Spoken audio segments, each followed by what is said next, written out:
그 방송 전에 우리 조 대표랑 얘기를 나누는데 정부가 엑스포 유치 안 될 것을 미리 알았다는 뭐 그런 정황이 있다면서요?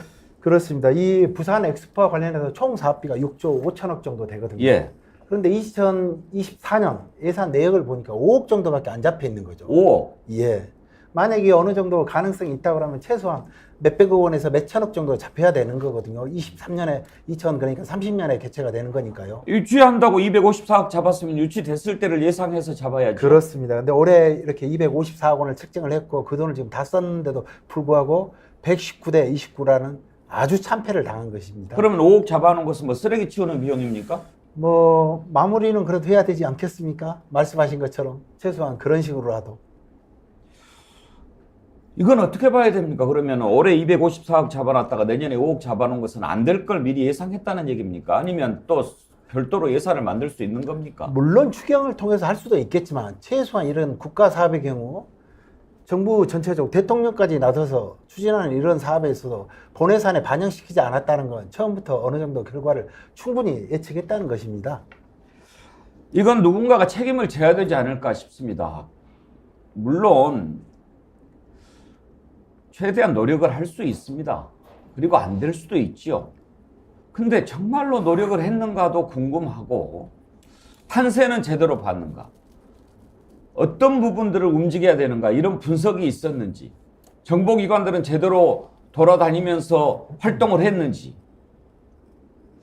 어젯밤에 프레젠테이션 하는 거 보고도 저 정도밖에 못하나 그런 생각 혹시 안 드셨습니까, 김유정 의원? 예. 저도 이제 그 PT까지 보고 기다리다가 잠이 들었는데 되게 실망했어요. 왜냐면은 이제 5차 PT였는데 굉장히 뭐 깜짝 놀랄 만한 뭐 그 출연자도 있다. PT 하는 그 멤버 중에 뭐 이런 얘기도 있고 또 우리가 굉장히 잘해왔잖아요, 우리나라가. 평창 올림픽 유치할 때도 굉장히 잘했었고. 그래서 기대를 많이 했거든요. 또 막판 뭐 뒤집기에 어느 정도 영향력을 발휘할 수도 있겠다. PT를 잘하면.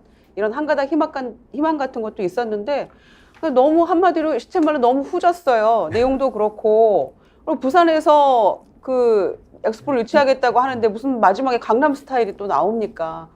그런 것들을 포함해서 내용도 그렇고 뭔가 그거를 보고 마음을 움직일 수 있다라고 생각하기에는 너무 여러 가지로 부족한 내용이었다고 생각을 하고요. 그리고 뭐 참전 용사들 나와가지고 뭐 과거 한국이 이렇게 변하다니 뭐 이제 이런 것들을 얘기하고 있는데 너무 전 근대적 방식이 아니었나 싶고요. 지금 왜 그 정도밖에 영향이 안 됐을까?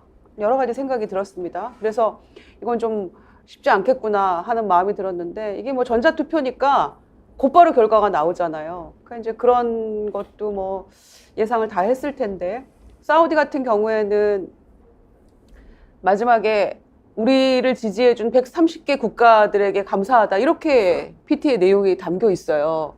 어젯밤 PT에. 그래서 그런 것들 보면은 굉장히 이제 확신을 갖고 했던 것 같은데 우리가 한 1년 6개월, 1년 반 동안 이제 열심히 뛰었다고는 합니다만 후발주자로서의 한계 뭐 이런 거를 얘기할 수도 있겠지만 말씀드린 대로 판세 분석을 정말 정확하게 했는가 어떤 생각이 들었냐면 강서구청장 재보궐선거 끝나고 나니까 여러 가지 이제 평가가 나왔는데 대통령실은 이긴다고 생각했다는 거 아닙니까?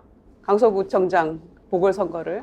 그러니까 누군가는 정말 엉터리 정보를 보고했다는 것인데 이번에도 혹시 그런 일이 있었던 거 아닌가. 그래서 그거를 믿고 과도한 확신을 가지고 2차 결선 투표까지 가서 뒤집을 수 있다라는 그런 착각과 망상에 빠지게 만들었던 건 아닌가 싶습니다. 끝까지 안 봐서 모르겠는데 강남 스타일이 나왔어요? 네, 마지막에 싸이 강남 스타일. 언제적 강남 스타일입니까? 그리고 강남이 부산에 있습니까? 그러니까 말입니다.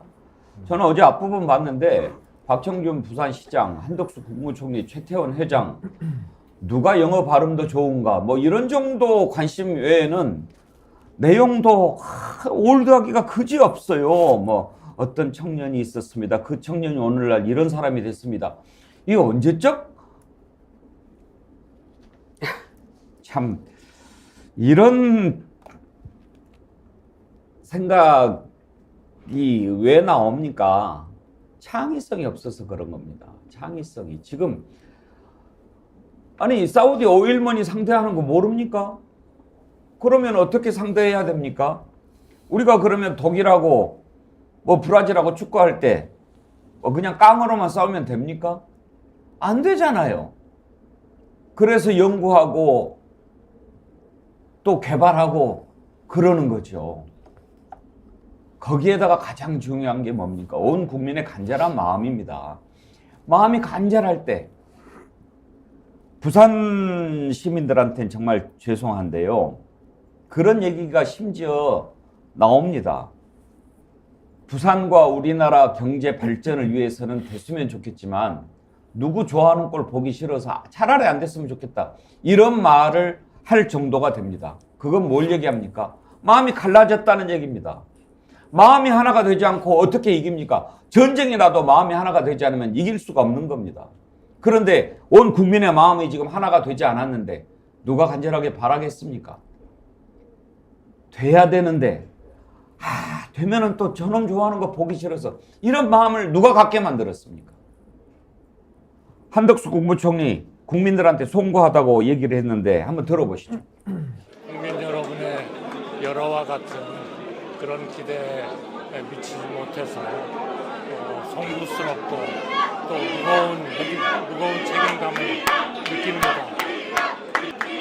그동안에 우리 2030 부산 엑스포를 위해서 노력해 주신 우리 재계 여러 기업들과 또 우리 정부가 하는 일을 돕기 위해서 힘을 써주신 모든 정부의 모든 분들과 또 부산 시민들의 여러 같은 그러한 성원과 또 칠곡 아지매를 비롯한 많은 분들의 응원 그리고 국회의 만장일치의 그러한 지원 이런 것들에 대해서 다시 한번 감사의 말씀을 드립니다. 국민 여러분 그동안에 지원해 주신 것에 대해서 성원에 충분히 응답하지 못해서 대단히 죄송합니다. 그리고 또 무거운 책임감을 느낍니다. 무거운 책임감 얘기했는데 벌써 일부 언론에서는 한덕수 총리 이번 개각에 뭐 포함될 거다 그런 얘기도 나오던데 김철근 실장 그런 식으로 책임을 물릴까요? 개각 대상에는 한덕수 총리 이름은 별로 안 나오고요. 근데 오늘 이것 나온 뒤로 그렇게 나오더라고요. 아마 이제 또 그럴 가능성도 뭐 배제할 수는 없습니다만은 아마 12월 중순께 아마 뭐 개각설이 있어요. 개각과 그다음에 청와대 그 실장, 뭐 수석비서관 뭐 이런 분들 총선 출마할 분들 아마 그 교체설이 나오고 있는데요. 일단은 뭐 저는 영업사원 1호 영업사원이 이런 정도의 영업 실적이면 해곡감이죠. 기업에서는 그렇지 않습니까? 대한민국 1호 영업사원이라고 이렇게 하면서 열심히 다녔죠. 많이 코피도 나고. 코피 났대요? 외국 다니면서 코피 난 거 아니에요? 82개국 만났다고 막 하면서. 다니고 와서 무리해서 국무회의 하는데 뭐 코피가 살짝 났다 이런 돌아와서요. 아 그래요? 네. 네. 그런데 이제 어떤 연유로 코피가 났는지 알 수 없죠 정확하게. 하여튼 저는 일단 이 엑스포 유치를 위해서 열심히 활동해 주신 우리 공무원들, 그다음에 그 기업, 그다음에 체육계 많은 분들 이런 분들은 고생 많이 하셨다 일단 시야를 좀 드리고 싶고요. 물론 결과는 좋지 않았습니다만은 부산 시민들에게는 그 위로를 좀 드리고 싶고 그렇지만 정부가 국가 예산을 가지고 이것을 유치 활동을 했기 때문에 이 부분에 대한 분석과 책임은 별개의 문제로 좀 따져봐야 된다 이렇게 생각합니다. 신인규 변호사, 유치를 못해서가 아니라 판단을 잘못하고 돈 헛되이 쓰고 국민들에게 올바른 정보를 제공하지 못하고 이런 것에 대한 책임은 좀 물어야 되는 것 아닙니까? 전 아무래도 윤석열 대통령이 법률가 출신이니까 책임을 딱딱딱 묻는 걸 좋아하시잖아요. 그래서 이거 법적으로도 설명드리면은 민법에도 신의성실의 원칙이라는 게 분명히 나옵니다. 결국에는 위임받은 사람들, 그러니까 수임인들은 그 위임자의 뜻에 따라서, 국민의 뜻에 따라서 성실하게 업무를 해야 되는 거거든요. 그리고 이것이 형법으로 넘어가면은 배임죄 같은 것이 합리적인 경영 판단을 못했을 때, 그것이 이제 배임의 의도가 있을 때 처벌을 하는 거거든요. 그러니까 지금 윤석열 대통령은 이제 성적표가 나왔는데 아마 여기서도 또 예측이 되죠. 또 전 정부 탓을 하고 하위 공무원들의 탓을 할 것으로 명백히 예상이 되는데, 이렇게 무책임하고 뻔뻔한 지도자가 역사상 있었습니까?